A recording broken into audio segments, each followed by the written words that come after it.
First Ebola boy likely infected by playing in bat tree. The Ebola victim who is believed to have triggered the current outbreak, a 2-year-old boy called Emile Ouamouno from Guinea, may have been infected by playing in a hollow tree housing a colony of bats, say scientists. They made the connection on an expedition to the boy's village, Meliandou. They took samples and chatted to locals to find out more about Ebola's source. The team's findings are published in EMBO Molecular Medicine. Ebola Trail. Meliandou.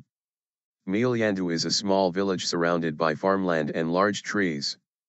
Meliandou is a small village of 31 houses. It sits deep within the Guinean forest region, surrounded by towering reeds and oil palm cultivations. These are believed to have attracted the fruit bats carrying the virus passed on to Emile. During their 4-week field trip in April 2014, Dr. Fabian Leendertz and colleagues found a large tree stump situated about 50 m from Emile's home. Villagers reported that children used to play frequently in the hollow tree. Emile, who died of Ebola in December 2013, used to play there, according to his friends. The villagers said that the tree burned on March 24, 2014 and that once the tree caught fire, there issued a rain of bats. The tree. Children from the village used to play in and around the tree.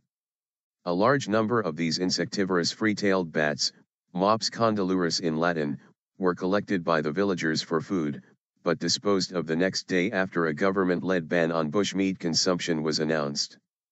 While bushmeat is thought to be a possible source of Ebola, the scientists believe it didn't trigger the outbreak. Instead, it was Emile's exposure to the bats and their droppings as he played with his friends in the hollowed tree. Pest control. The scientists took and tested ash samples from the tree and found DNA traces that were a match for the animals. While they were unable to test any of the bushmeat that the villagers had disposed of, they captured and tested any living bats they could find in and around Meliandou. No Ebola could be detected in any of these 100 or so animals, however. But previous tests show this species of bat can carry Ebola. Dr. Leendertz, from the Robert Koch Institute in Germany, and his colleagues say this must be a pretty rare occurrence though. The expedition team. Dr. Leendertz said, that is also obvious when you think about how many tons of bat meat is consumed every year. If more bats carried the virus, we would see outbreaks all the time.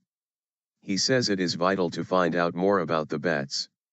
They have moved into human settlements. They do not just live in the trees but also under the roofs of houses in the villages. The Ebola virus must jump through colonies from bat to bat, so we need to know more. But culling the animals is not the answer. We need to find ways to live together with the wildlife. These bats catch insects and pests, such as mosquitoes. They can eat about a quarter of their body weight in insects a day. Killing them would not be a solution. You would have more malaria.